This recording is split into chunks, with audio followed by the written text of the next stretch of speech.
안녕하세요. 안녕하세요. 법무부의 세명의 욱창 변호사입니다. 네, 최광석 변호사입니다. 최하영 변호사입니다. 예, 저희가 2025년 첫 컨텐츠를 촬영하게 됐는데요. 어쨌든 새해 복 많이 받으시고. 자, 오늘 최하영 변호사님 주제는 뭔가요? 최근에 저희 법인에서 아주 성공적인 사건이 하나 있었습니다. 아마 보이스피싱 많이 들어보셨을 텐데요. 네. 저희가 보이스피싱 피해자분을 대리해서 금융기관에 이제 채무가 부존재한다라는 내용의 좀 순수한 사례가 있었습니다. 이 네. 내용을 좀 말씀드리고 싶습니다. 제가 듣기로는 이제 보이스피싱 범죄 피해를 당하신 분이 이제 본인이 이제 은행에 대출을 받아서 그 대출금을 이제 보이스피싱 범들에게 이제 대출의 형식으로 전달을 했고, 본인은 어쨌든 그 돈을 이제 다시 은행에 갚아야 되는 상황인데, 저희가 그 은행을 상대로 이 의뢰인이 은행에 갚아야 될 빚이 없다, 네, 맞습니다. 이런 취지의 소송을 제기했다는 거죠. 네, 맞습니다. 네, 알겠습니다. 그 주로 우리 창석 변호사께서 이제 소송을 하셨는데요.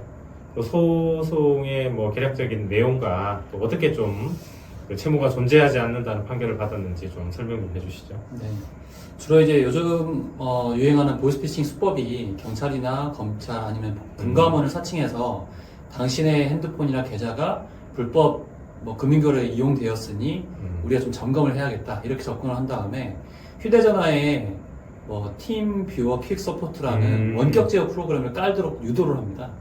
그런 다음에 그 휴대전화를 만지지 못하게 하고 그 사이에 대출을 실행을 시켜서 실제로 이 사람은 실제로 피해자는 대출이 실행되었는지도 모르는 채로 자기의 돈이 이제 범인들의 계좌로 이체가 되는 그런 상황이 벌어지는 거거든요. 이제 그러고 나면은 사실상 그 범인들을 잡기가 어렵고 이 사람은 금융기관의 대출은 그대로 남아있는 그런 안타까운 상황이 발생을 하게 됩니다.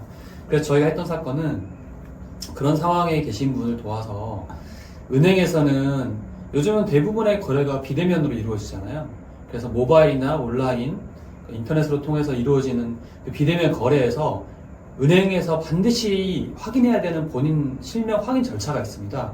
이 절차를 제대로 지키지 않았기 때문에 이 대출에 기한 채무는 존재하지 않는다. 저희는 이걸 주장했고 그게 받아들여진 사건입니다.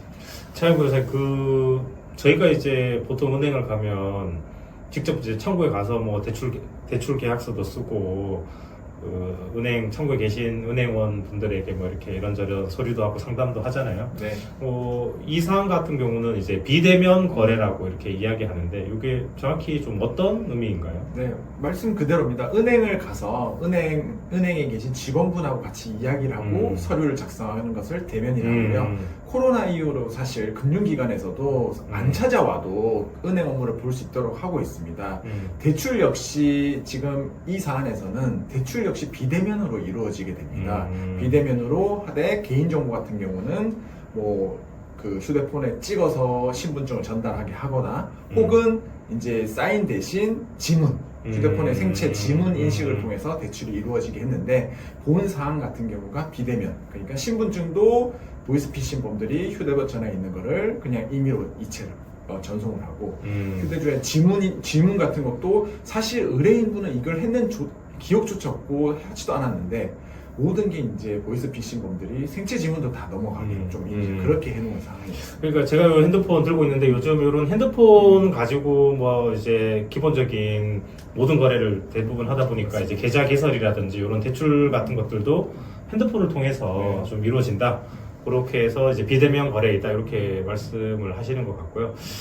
최광석 변호사님, 결국 이 사건은 저희 시청자분께서 이해하시기로는 이제 보이스피싱범이 핸드폰에 무슨 이상한 프로그램을 깔았고, 그 프로그램을 어떻게 통해서 은행에 대출을 받았고, 그 대출 받은 돈을 이제 자기네들이 지정하는 그런 계좌로 좀 이렇게 이체하거나 하면서 이제 그 대출금을 이제 가지고 갔던, 이제 사기를 친 그런 사건 같은데요.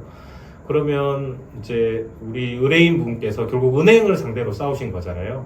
네. 이 사건에서 가장 그 포인트가 되는, 그리고 저희가 가장 강력하게 주장했던 부분이 뭔가요? 네, 아까 말씀드렸다시피 이제 비대면 금융거래가 대세가 되다 보니까 은행연합회와 금융투자협회가 비대면 거래에 있어서 실명 확인 방법의 가이드라인을 정해놓은 게 있습니다. 거기에 보면은 이게 뭐 정부하고도 상의를 하고 은행연합회 그리고 이런 것들이 여러 군데가 협의를 한 다음에 가이드라인을 정해놓은 것인데 네. 거기에 보면은 1번부터 5번까지 실명 확인 방법이 정해져 있고 이 중에 두 가지는 반드시 필수적으로 거쳐야 되는 절차이고 나머지 두 가지 절차 중에서 또 한 가지는 또 보조적으로 보완해서 거쳐야 되는 절차가 있거든요. 최소한 세 가지 절차를 통해서 이 사람이 지금 금융거래를 하려는 사람이 이 사람 본인인지 확인하는 절차를 거쳐야 됩니다. 근데 우리가 보기에는 그 절차 중 한두 가지가 흠결됐다고 판단이 돼서 그 부분을 주로 주장했던 사안입니다. 그러니까 가장 중요한 부분은 이제 홍길동이라는 사람이 핸드폰을 통해서 대출을 받고 있으니까 직접 얼굴을 보지 않는 상태에서 이 사람이 정말 홍길동이 맞는지 그걸 이제 확인하기 위한 절차나 이런 과정을 거쳐야 되는데 그 과정을 몇 가지 이렇게 단계를 설정해 놓고 그 단계를 거쳐서 통과가 되면 이 사람이 본인이 맞다. 근데 그게 아니다라고 하면 조금 의심해야 된다. 이런 취지 같은데요. 뭐 대략 한두 가지 정도 어떤 게 있나요? 정말 그 사람이 본인인지 여부를 확인하기 위한 것들. 네, 뭐 요즘 모바일 뱅킹 많이 해보신 분들은 아시겠지만 일단 운전면허증 원본을 촬영해서 그걸 업로드하라고 하는 경우가 많습니다. 이걸 실명 확인 증표라고 하는데 실명 확인 증표 4번을 통해서 확인하는 거, 그리고 영상 통화를 하는 경우, 그리고 다른 은행에 개설된 기존 계좌에 뭐 일원 입금한 다음에 거기에 적힌 입금자명의 숫자를 입력하라고 하는 경우, 뭐 이런 보내놓고. 네. 예. 그리고 뭐 아까 말씀하셨다시피 지문으로 인증하는 경우, 네. 그리고 뭐 다른 기관에서 발급받은 공인인증서를 통해서 인증하는 경우, 이렇게 여러 가지 경우가 있는데 그 중에서 중복되어서 최소한 세 가지는 활용을 해야 이것을 정말 본인 인증이 되었다고 인정해주고 있습니다. 예. 사실 우리 지금 보고 계신 창학석 변호사 보고 계신 이게 저희가 판결문인데요. 저희가 이제 이렇게 판결문으로 해서 우리 최하영 변호사님께서 우리 판사님이 선고했었던 주문 한번 읽어주시고 실제로 이제 의뢰인하고 이제 가장 많이 소통하셨는데 그 의뢰인분의 반응도 좀 간단히 설명해 주시죠. 핵심은 이겁니다. 원고가 이제 저희 의뢰인 분이셨고요. 피고 금융기관입니다. 원고의 피고에 땡땡은행. 대한 2020년 언제자 신용대출 계약에 기한 채무는 존재하지 아니함을 확인한다. 이렇게 이렇게 이제 주문. 채무가 존재하지 않음을 확인하는 판결을 또 이제 받을 수가 있다. 이걸 이제 확인해소라고 하고요. 뭐 제가 듣기로는 이 금액이 상당히 컸었다고 들었는데 이제 뭐 의뢰부인께서 좀 이 판결 선고를 들으시고 좀 어떻게 많이 기뻐하셨었죠? 많이 기뻐하셨고요. 대부분 보이스피싱 같은 경우에 피해자분들이 생각하는 건 딱 하나입니다. 수사기관에 이제 수사기관에 고소나 신고를 하고 해결해 줄 때까지 기다리고 있는 거 말고는 없었거든요. 그런데 이 건 같은 경우는 저희가 의뢰분과 계속 이야기를 나눴습니다. 그리고 이거는 형사로는 시간이 너무나 많이 길어지고 언제 잡힐지도 모르기 때문에 민사적으로 금융기관에 대해서 우리가 채무 부존재 확인소를 해보자. 의뢰인분은 저희를 믿고 이제 같이 해주셨고요. 그리고 이 결과가 나왔을 때 사실 의뢰인분이 너무나 좋아하셨죠. 왜냐면 제일 큰 게 그 사람들 잡는 것도 목적이지만 어쨌든 내가 돈이 안 나가는 게 또 하나의 맞습니다. 목적인데 그걸 사실 법원의 판단을 통해서 저희가 해결했기 때문에 거기에 이제 조금 이 사안의 중요성이 있었던 것 같습니다. 예, 뭐 이게 사실 저희가 이제 금융기관을 상대로 이제 채무가 존재하지 않는다는 승소 판단을 받기가 상당히 어려운데 저희가 어쨌든 여러 가지 가이드라인 이런 것들을 잘 리서치하기도 하고 또 법정에서 잘 주장하기도 했었고요. 뭐 사실 뭐 의뢰인분께서는 이제 본인이 뭐 충분한 자력을 가지고 있던 돈을 뭐 보이스피싱범들에게 보낸 게 아니라 그 본인 역시 대출을 받아서 돈을 보냈었고 다달이 연체이자가 쌓이기도 하고 계속 압박이 심한 상태였기 때문에 저희가 오히려 이제 더 적극적으로 고소도 하고 또 은행을 상대로 이제 채무가 존재하지 않는다는 확인에서도 해서 저희가 승소했었던 그런 사례입니다.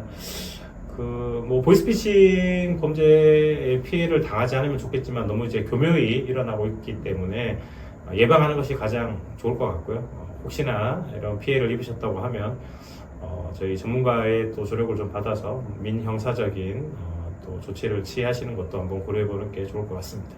자, 오늘은 여기까지 하겠습니다. 감사합니다.